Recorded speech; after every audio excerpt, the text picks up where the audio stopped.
fact, I had put in our common group that since the two of you have been introduced, I'm not Okay. going to introduce. Yeah, That's let's perfectly use that time in discussions is what I was hoping we could do. I still Yes. can't see Vaibhav. Is his internet and I everything? think I'm on. You're there. Yeah, I'm right here. Wonderful. Wonderful. So let me first start by posing a question to Srini.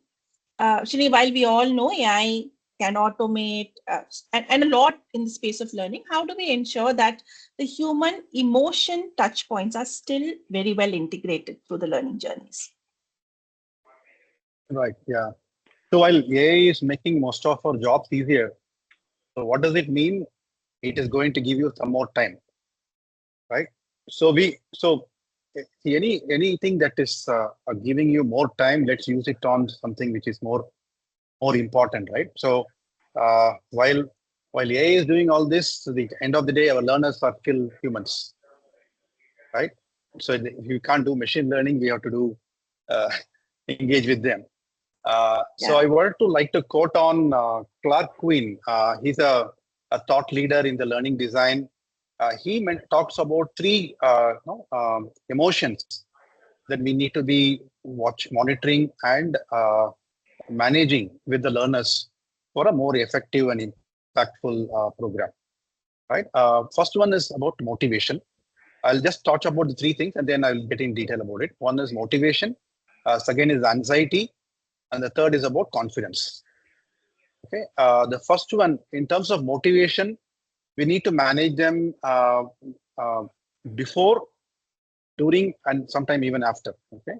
So primarily before the program. So before the program, we need to tell them why we are doing this training for them, what's in it for them, what opportunities they will get through at the end of this program, right? Then how is it going to help them in the long-term career, not just a next opportunity alone, right? So we give them a lot of those inputs and tell them, talk about some success stories if you've done it for the previous batches, right? So that we give them enough information and confidence that we have done our homework and that is going to help them. So that takes care of that. No, they start with some good motivation levels, right? And then during the program, right? While people may got convinced, right? Maybe some may be fully convinced, some may be partially convinced with our inputs. They start the program with at least a neutral or a positive view.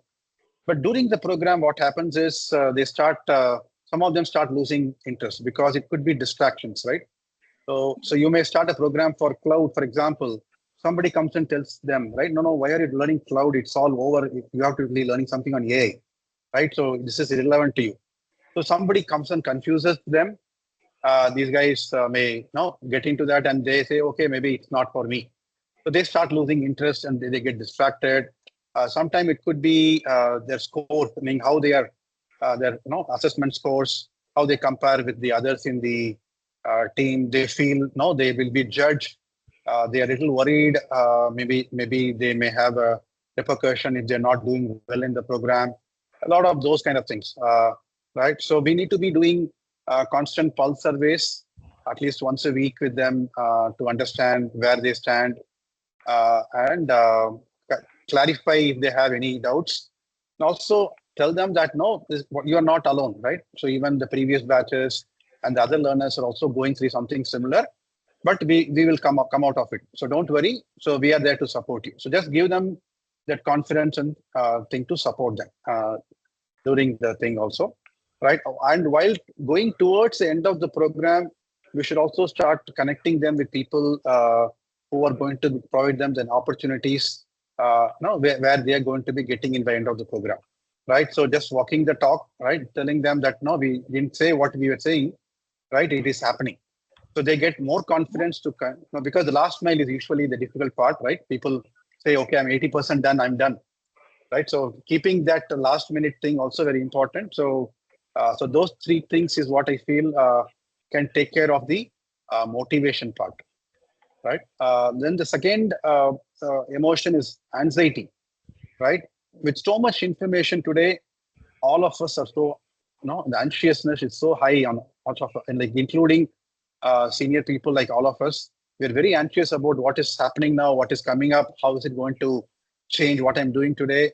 Will I have a job tomorrow? There are so many Yeah. necessary, unnecessary things that is going on. So anxious is something which people are which we have to focus on, right?